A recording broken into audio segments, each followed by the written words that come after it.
Por eso es que Pablo le dijo a Timoteo: Timoteo, ten cuidado de ti mismo. Tú eres el enemigo a vencer.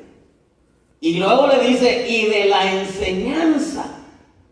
Mire qué importante es que nosotros nos cuidemos y qué importante es que nosotros conozcamos la Escritura. Hermano, mire, a mí me asombró porque dice: mira, el plan de Dios era, esto es lo que yo tracé para ti. Pero tú tienes que, estoy parafraseando, le digo: mira, David, esto es lo que yo tracé para ti. Un llamado, ungido, respaldado, protegido, sello de victoria. Y David lo vivió. Y hermano, y le dice: mira, y lo que yo he trazado para ti es que el enemigo no te va a engañar, a menos, estoy parafraseando, que tú te dejes engañar. El problema está que David se dejó engañar. Y cuando el enemigo lo engañó, lo encegueció a tal grado que ni él se daba cuenta que estaba mal. Y llega, hermano, Natán y le da la palabra. Y David dice: ese hombre merece morir. Le entró el celo a David, hermano, y no sabía que era él. Le dice: ese hombre eres tú. Por eso, hermano, mire, nosotros tenemos que entender que no podemos nosotros concederle derechos al enemigo. Porque si nosotros le concedemos derechos, no solamente va a echar por los suelos, el propósito que Dios tiene para nosotros, el plan que Dios trazó para nosotros. El plan que Dios trazó para nosotros es bueno, es excelente, hermano. Planes de bendición, de sanidad, de prosperidad. Pero nosotros tenemos que cuidar de eso. Ahora, ¿cómo es que David le concedió derechos? Lo primero es que David entró en un tiempo de ociosidad. Yo no quiero traerle versos, hermano, porque me imagino que usted lee la Biblia. Ahora, si usted no la lee, pues triste su calavera, hermano, porque tenemos que conocer la Escritura. Dice que David, hermano, entró en un tiempo de ociosidad, y mientras el ejército andaba en la guerra, él andaba en la azotea viendo a Betsabé. O sea, andaba de ocioso. No es que nosotros no podemos concederle, no podemos, hermano, estar de ociosos, sino tenemos nosotros que cuidarnos diariamente y tener una buena relación con el Señor, meditando, reflexionando, hermano, en alimentar nuestra vida en la voluntad de Dios. Andaba de ocioso, descuidó su vida.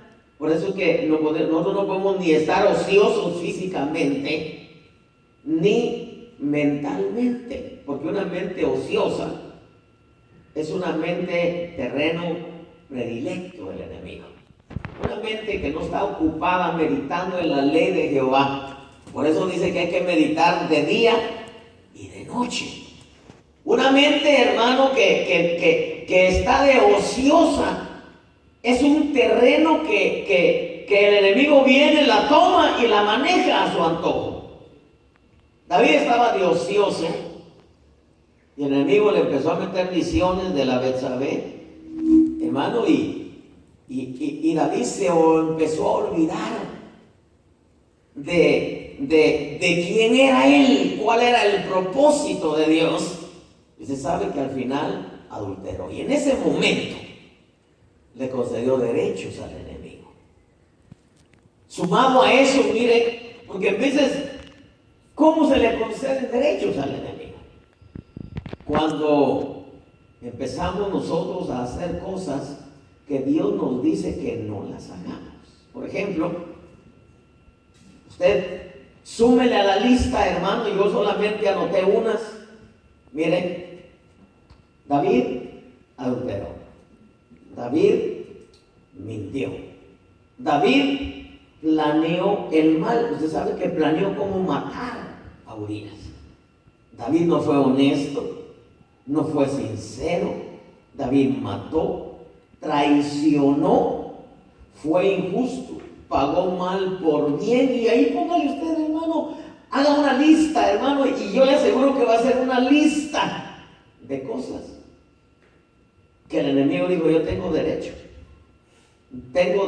sobre David. Porque, hermano, muchas veces nosotros pensamos que el enemigo duerme como nosotros. Recuerdo esta anécdota que le pasó a un pastor en un avión.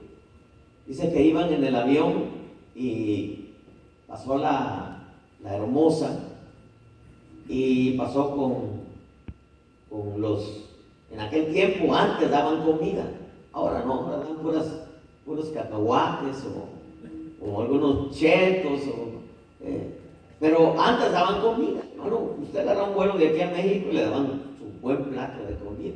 Y había hasta variedad, porque en veces tenían hasta 2, 3 platillos. Y de pronto le dice la hermosa, iban los dos ahí en la misma línea, iba el pastor, iba otro señor ahí, y le dice: ¿qué van a comer, caballeros? Y el pastor le dice: ¿qué es lo que tiene? No, pues tenemos esto y aquello y lo otro, ¿verdad? Entonces dice: no, pues a mí tráigame esto. Y de tomar, pues tráigame también esto, dan una soda, ¿no? Y para usted, caballero, le dice: no, para mí nada, gracias, no. ¿Cómo? Le dice: ¿no va a comer? No, gracias. Se fue la hermosa. Y le pregunta al pastor al que iba a la par y le dice: oiga, le dice, ¿no va a comer? Ni siquiera va a tomar agua. No, le dice: estoy ayunando. Oh, ¿es usted cristiano? No, le dijo: soy satanista. Porque en veces, hermano, mire, en veces nosotros pensamos que el enemigo duerme como nosotros. En veces nosotros pensamos, hermano, que el enemigo está nomás jugando. El enemigo está decidido a matarnos, no solamente a matarnos, sino, por eso es que tenemos un auxilio angélico. ¿Cuántas veces el Señor nos ha guardado de muertes, hermano? ¿Cuántas veces, hermano, el Señor nos ha guardado que se nos descompone el carro con tal de que nosotros no vayamos en ese momento? ¿Por qué? Porque adelante hay peligro. Yo recuerdo, hermano, una vez cuando yo me empecé a congregar en la Rita y Gage en Huntington Park. Iba para la iglesia, ya iba un poco tarde, yo era ujier y me gustaba llegar temprano. Habían 2 días para llegar a la Rita y Gage en Huntington Park por la Pacific Boulevard, una cuadra antes. Estaba la Florence y estaba la Gage, hermano. Y yo siempre agarraba la Gage porque era había menos tráfico. La Florence era muy transitada, hermano. Y cuando yo iba a agarrar para la Gage, hermano, habían policías ahí, y me dijeron: tiene que rodear la otra cuadra, pues no sé qué asunto había ahí en una casa, tiene que rodear la otra cuadra para que pueda agarrar la Gage y seguir. Yo me molesté, hermano, porque llegué hasta a la otra cuadra y también la tenían cercada, y me fui a la tercera cuadra y la tenían cercada. Para ese tiempo yo había perdido mucho tiempo, entonces decidí agarrar las Flores, pero iba molesto, que a mí me gustaba llegar temprano. Y el Señor me habló y me dijo: ¿por qué te molesta? Le digo: Señor, es que, ¿sabes? A mí me gusta llegar temprano. Y me dijo: yo puse esos policías ahí porque por la Gage, oiga lo que le estoy diciendo, por la Gage iba a haber un tremendo accidente donde tú ibas a ser el blanco de ese accidente. Y dije: no, hombre, hermano, mire, por eso es que Dios nos da un auxilio angélico. De cuántas cosas Dios nos ha guardado, accidentes. Pero hay cosas, hermano, en donde Dios dice: tú tienes que cuidar el plan que yo tengo para ti.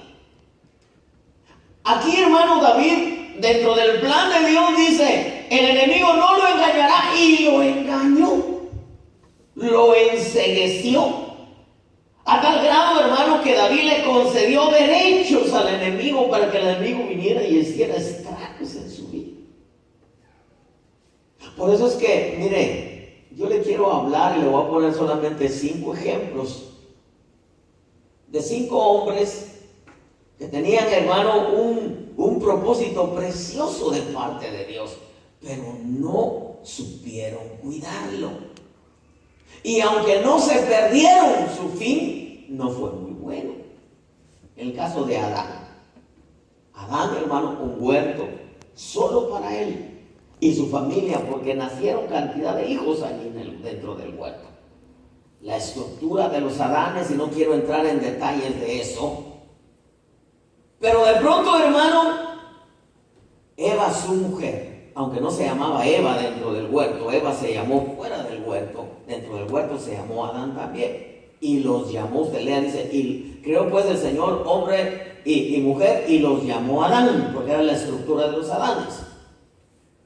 Pero resulta que ellos jugaron con la salvación.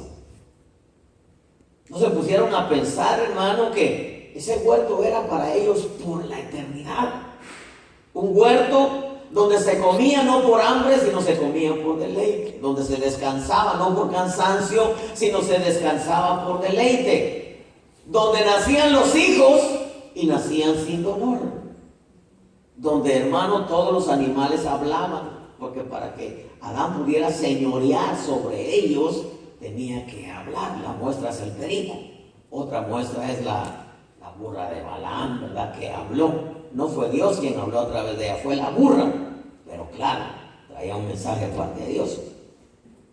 Pero Adán, hermano, jugó con la salvación. ¿Cuál fue el error de Adán? Escuchar a su mujer.